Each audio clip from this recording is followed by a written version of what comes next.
This is Max Shears for Pro Boxing Fans. I'm Black, joined as always by Adam Smith. I mean, first of all, we're here in Liverpool. Ben Whitaker got his win. Obviously, it's been a bit of a nightmare show with the Smith Morrell card going off, but good, impressive win against what should have been a tough opposition tonight. Yeah, I've really enjoyed the last couple of nights in Glasgow and in Liverpool.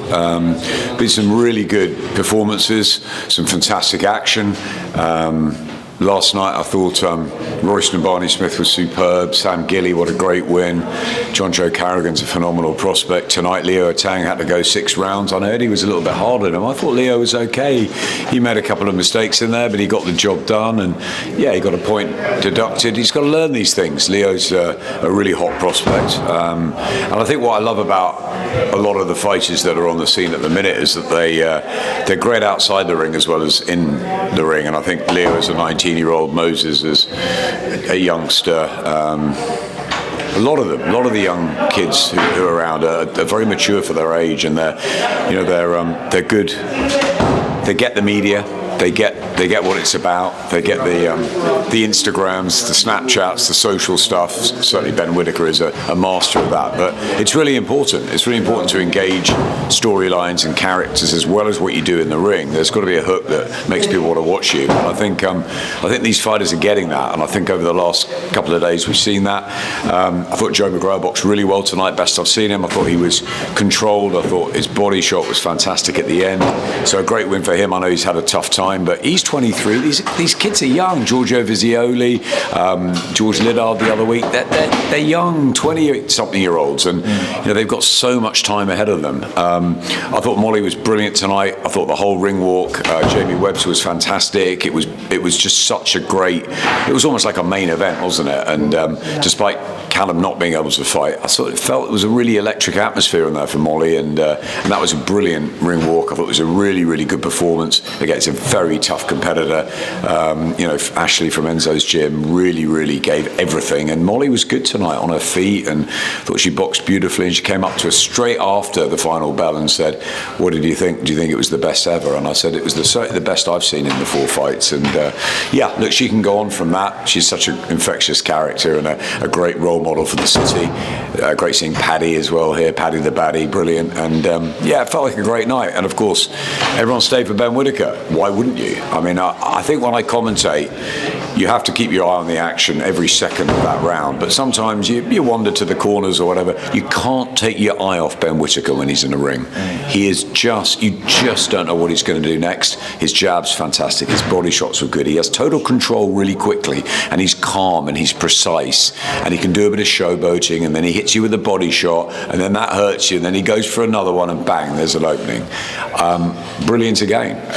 I love his cool demeanour, and people think he's a Marmite character, and people say, "Oh, Ben Whitaker, he's flashy and all that." If you know Ben Whitaker, he's a genuine, lovely guy who's worked extraordinarily hard to get where he's got to, and that's his character, and he's being authentic, and that's why I think Ben Whitaker is one of the biggest sports attractions we've got, and I think he's going to be a superstar. I really do. I think he's got all the ability. Now it seems like he's punching a bit harder under Andy Lee, and the future's very, very bright for him. America, then a big fight in Birmingham, and maybe they get him out of game by Christmas. He could be knocking on the world title door for 2027. There's huge fights out there. I think Craig Richards might be the next one for him. He had a good win over Dan Aziz out in Ghana. I think that would be a really big test. Obviously there's Anthony Yard, there's Lyndon Arthur, there's Joshua Boazzi, Zach Parker, so many. So there's a long list, and then you get into the Callum Smiths and beyond that to Bivol, Betebiev, etc. So the future's really, really bright.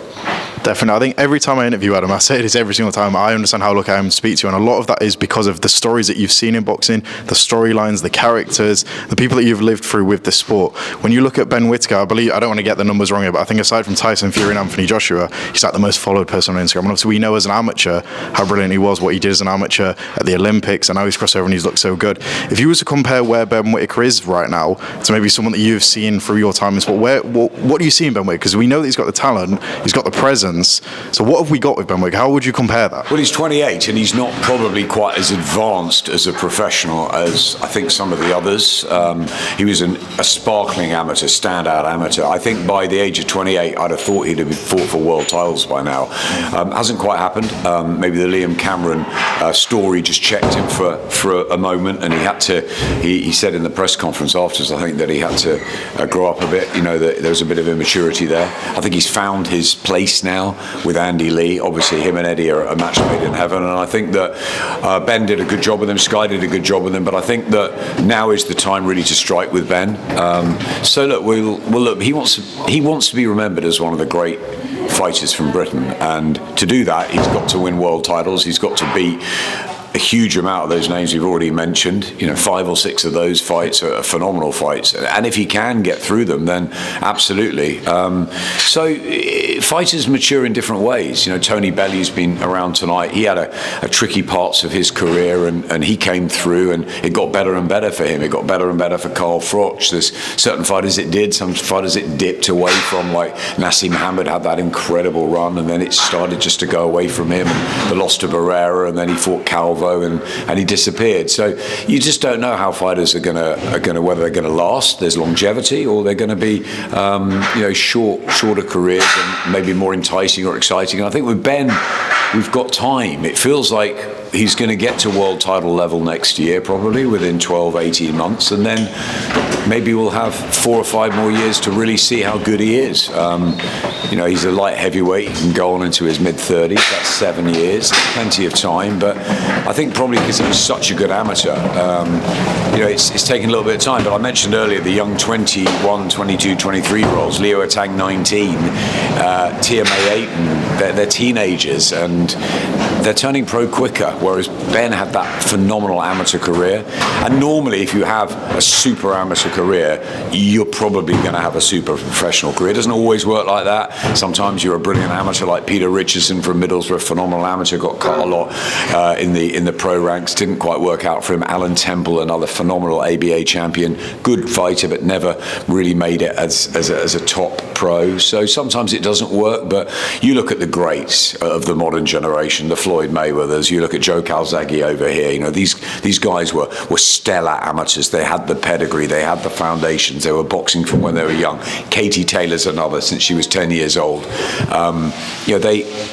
There is something to be said about boxing is natural to you as a kid, and then you use that as a base to go forward as a good amateur and a good pro.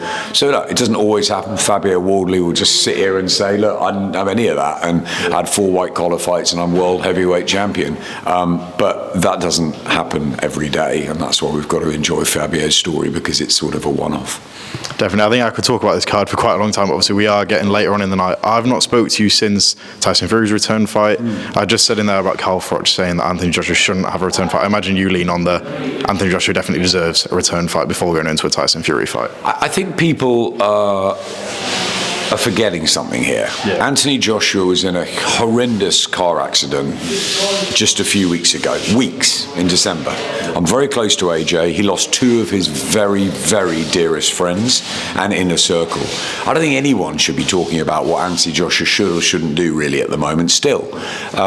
He went to Sport Derek Chisora the other night. He looked in a good place. I've spoken to him, and mentally and physically he's recovering, and that's what it is. I think it's great that he's had time at Alexander Usyk's gym. No better guy to be around and learn off. It's a phenomenal setup in Gandia. So it's good, and I think maybe AJ shouldn't have been there the other night at Wembley. I don't know. It was all set up, wasn't it? WWE style for him to face off with Tyson afterwards. But there's no fight, there's no deal. It will be done, I'm absolutely sure about that. And I think it will happen this year. It's been close before, but I think it will definitely happen this year. But let's not rush him. Anthony should have a fight, in my opinion. I mean, he lost to Daniel Dubois in devastating fashion. He came back and he had a few rounds with Jake Paul. I believe he needs another fight. Eddie was mentioning the likes of sort of a Makhmudov or maybe maybe the winner-loser of Perro or Miller, that sort of, I don't know, what's dangerous, what's not dangerous to put in jeopardy. I mean, I think the Deontay Wilder fight would be fantastic, but they're not going to do that. I think it will be a sort of decent heavyweight in July. I think he does need rounds. Tyson Fury just got rounds. I think, if Tyson had lost the other night, would that have put the fight in jeopardy? We're still going to see Fury and Joshua, even if AJ lost on points in the next fight. It would still happen, I think, because I think the public still want to see it. And of course, with the build-up, it will be the biggest British fight probably of all time. I think it will happen, but I think AJ should have a comeback fight, a warm-up fight, whatever you call it, in the summer. But I think it should be on his terms. He said he was the landlord the other day. I think in many ways he's the landlord to his own life at the moment, and I think that we should respect what he's been through. When he's ready and when he signs on a dotted line and when he's back in the gym and he's done all his tests and he's sparring again, then we can start to get excited about his return. But at the moment, I'm still thinking, my heart's still going out to the families of the friends he lost, and thinking of him and how he's recovered himself, because life's so much more important than boxing. 100%. I mean, just on Tyson Fury, he's been known throughout his career for how he moves as a heavyweight, how elusive he is. And the narrative that I'm getting when I speak to people about Tyson Fury versus Anthony Joshua is the later this happens, the better for AJ almost, because obviously with age you do maybe move a bit slow. I mean, from what you saw in Tyson last week, do you kind of see that narrative, that the later, the harder this is for Tyson? Then you could look at it and say AJ got dismantled by Daniel Dubois, and since then he's just had a few rounds with Jake Paul, so where do you measure it?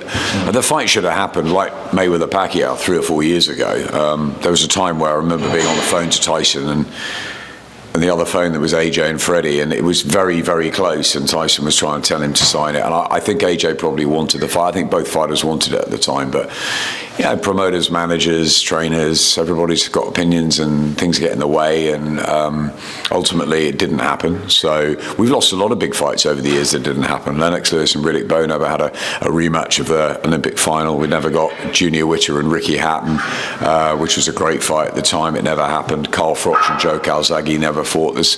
There is history of fights not happening, which is a shame.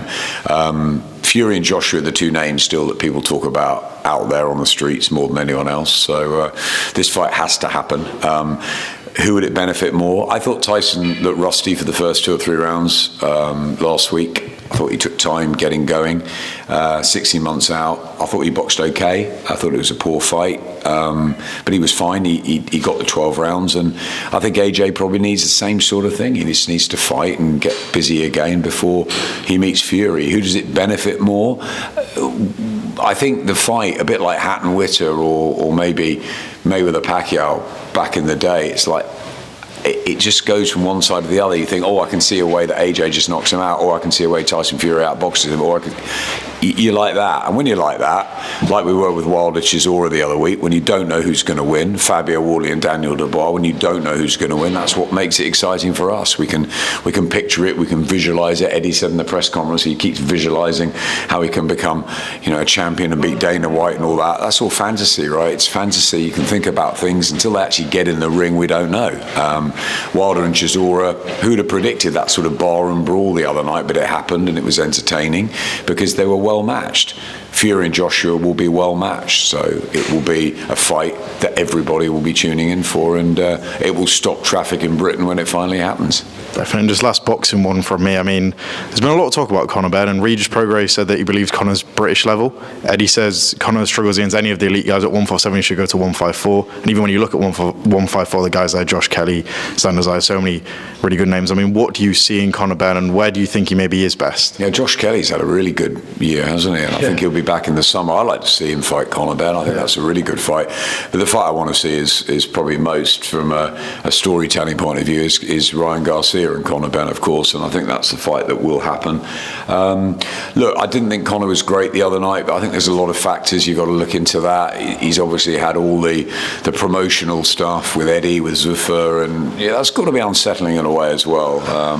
Yes, he's taken his path and he's done that for his family. He keeps saying he's got all love for Eddie, and it's a decision that a fighter makes, and you've got to go with that. Whether it was the right one or the wrong one, time will tell, and also the manner of it maybe they should have thought about that a little more. But I think Conor's made a decision for himself and his family, and he's the fighter, and fighters have got short careers and they're prize fighters, and they've got to make as much money as possible. So yeah, I've got full respect for Conor as much as I have for Eddie. You know, these things happen. Eddie and Ben Whittaker joined forces, and I'm sure Ben Shalom was upset about that. So these things happen in boxing. Thick skin is needed. It's a shame, because Conor, I thought, was always going to be a matchroom fighter, but Dana's got him. He signed a big deal, and on we go. And if he's going to get those big fights in the States, great. What weight he's right at, I'm not sure. That's a good question. You know, he looked really good, didn't he, against Chris at middleweight in that second fight, but how much had middleweight taken out of Chris and long in the tooth in his career, and if he comes back, it's going to have to be at super middleweight. Conor, I don't know, maybe 154, but it's going to be tough at 147, I think, with the fact he's been a middleweight already now. But look, he's exciting to watch. He's fantastic box office material. He oozes charisma outside the ring. I love being around him. Yeah, it was a difficult night against Regis Prograis. I think people forget Regis is a phenomenal operator. And yeah, whether he was injured or whether it was short notice or whether he was up in weight and an aging fighter, he's still a very, very clever fighter, Regis Prograis. And I thought Conor had an off night, but that's okay. That's fine. He'll be better next time. And yeah, I've always been a big admirer of Conor Benn, just because I think that his dad was such a legend, and he didn't have a great amateur experience, and he's trained very hard, and he's going for the bright lights, and yeah, good luck to him. Is he good enough to beat Ryan Garcia and become a world champion and beat the big legends out there around those weights? We don't know yet. But I tell you what, write him off at your peril, because Conor will give it everything to do all of that. Definitely, Adam. Thank you.